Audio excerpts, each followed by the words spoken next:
Айдос хагслагийн тус зохиолд ирээдүй маш цэвэрхэн үр ашигтай. Гэхдээ төгшүүртэйгээр хяналттай болж ховирсан байдаг нийгэм дайн ядуурл. Зовлон зүдгүүрийг үгүй хийсэн ч үүнийхээ төлөө дэрх чөлөө хов хүний онцлог үннийг орхисон хүмүүсийг төрүүлэх биш. Лабораторид бүтээж ангиж зохиом заргаар тархиугаар өөрийн байр суурийг хүлээн зөвшөөрөхөд сургадаг. Заавал жаргалтай байх шаардлагатай. Гэхдээ энэ жаргал нь хар тамхи, хөнгөн зугаа, өнгөц амьдралаар бүтээгддэг. Зохиолын үйл явдал дэлхийн төрд өрнөдөг. Тэнд хүүхдүүдийг савнаас гаргаж онцгой нөхцөлд бойжуулдаг. Их аав гих үгс ичгүүртэй хайр сэтгэл хэрэггүй гэж тооцогддог. Хүмүүсийн амьдралд хайр, урлаг, гүн гүнзгий мэдрэмж гэж үгүйээ. Эд үнэн байхгүй.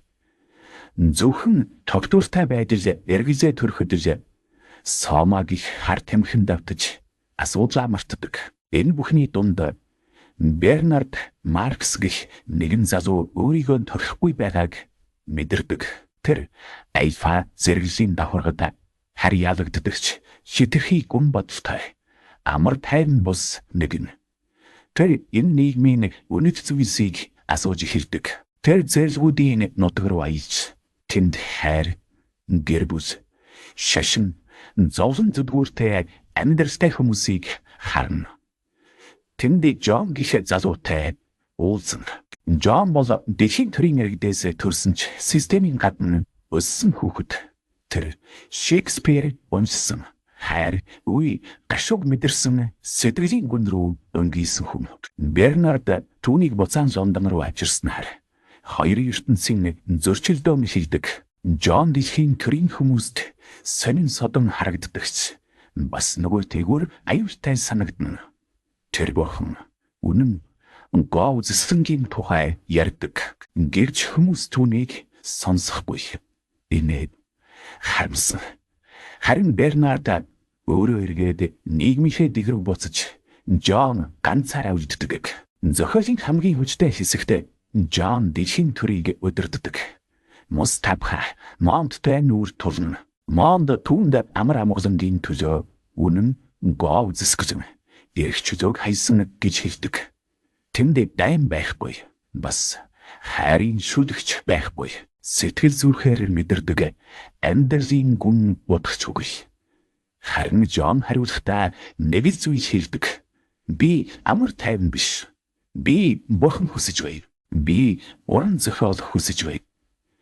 Би аюул, эрх чөлөө, сайхан сэтгэл, нүгэл бүгдийг хүсэж бай гэдэг. Гэвч тэр үнэт зүйлс нь энэ ертөнцид байхгүй. Жон зүгтэн ганцаараа амьдрахыг оролддог. Гэвч олон нийт түүнийг тайван орхихгүй. Хүмүүс түүнийг мөрдөж, шоу болгоно. Эцэст нь тэр өөрийгөө ивүүлтгснээр сүнсгүй. Сэтгэлгүй нийгэмд дарлуулсан хүний эмгэнэлт дүр болгон үлдэнэ. Тус зохиол төгс мэт санагдах. Нийгэм үнэн хэрэгтэй хүний мөн чанарыг үгүй хийж болохыг харуулсан аимшигт дүр зураг. Тус зохиол. Хэрв амьдрал ямар ч зовлонгүй төгс тайван байж оршиж болох ч хайр, үнэн, эрх чөлөөгүй бол тэр амьдрал утга учиртай юу гэж биднээс асуудаг. Та текстийг дуу болгон хөрвүүлэгч хим заюунд суурилсан цэцэн платформоор бүтээсэн контентийг сонсож бай. Та ч мөн цэцэн платформыг ашиглан хүссэн текстээ дуу болгон хувирах, мөн өөрийнхөө хоолойгоор хүссэн текстээ уншуулах боломжтой. Тэгэд энэ удаагийн дугаараа ийхүү жаргаагаад дараагийн дугаараар дахин нэг сонирхолтой номоор эргэн уулзцгаая.